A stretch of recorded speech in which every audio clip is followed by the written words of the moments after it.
Avengers number 14 was published a few days ago, and I have to say that this run written by Jason Aaron might be the most interesting I've ever read from the Avengers stories, and that's why I've been reviewing it on this channel. The book opens with the vampires' war that broke out in Romania between the vampires' clans. The castle of Dracula was attacked and was engulfed in flames. Dracula's vampires were all destroyed, but Dracula's coffin was empty. The invaders are the Shadow Colonel and his legion of the unliving.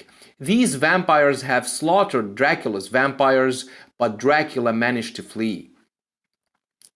On an airplane hijacked by the vampires who escaped after Dracula's castle had fallen, Captain Marvel is trying to get everything under control, and Blade is fighting and destroying the vampires. In Wakanda, Black Panther and Iron Man are prepared to confront hordes of vampires that manage to get past Wakanda's defenses, seeking vibranium. The fall of Dracula's castle has created chaos in every corner of vampire society. The vampires will never get their hands on the vibranium. Panther and Iron Man were left no choice but to unleash their solar irradiated beams and destroy the vampires. In central Romania, in the region once known as Transylvania, Captain America is helping the terrified people and leading them into the church, while Thor was blasting the vampires that went crazy after the fall of Dracula's castle. Captain America tried to talk some sense into the bloodthirsty vampires, but when they refused to listen, he confronted them with a huge cross.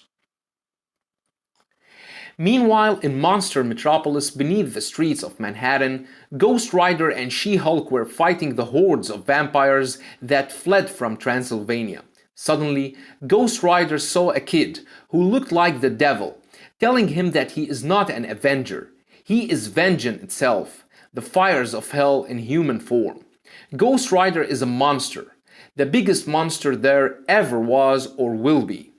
Ghost Rider is the only one who can see this devil. She-Hulk then interrupted Ghost Rider and forced him into his car, and then sent the car flying in the direction of the vampires like a fireball. Back in Transylvania, the terrified vampires suddenly started to retreat. Thor thought that they were scared of him, but actually they were scared of the Shadow Colonel who destroyed the castle of Dracula. The mysterious vampire approached the Avengers with his demonic dog called Sarge and said that he is seeking an answer for one question: where is Dracula?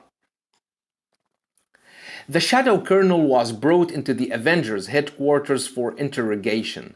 Blade was recruited for this mission, but the Shadow Colonel revealed that he knew everything about Blade's past. The vampire said that Blade hates himself more than anything else, because he is not a man, he is not a vampire, and he is not an Avenger. Blade was enraged and attacked the vampire. Meanwhile, Robbie Reyes is still confused from what he heard from that devil. Suddenly, everything became dark around Robbie, who started to burn and was possessed by a mysterious voice. Meanwhile, the Shadow Colonel hit Blade and managed to break free from his chains, saying that he is the new lord of the vampires, while Robbie was completely consumed by fire and invoked in the name of vengeance. The possessed Ghost Rider falls under the control of Sarge, who orders him to start his car.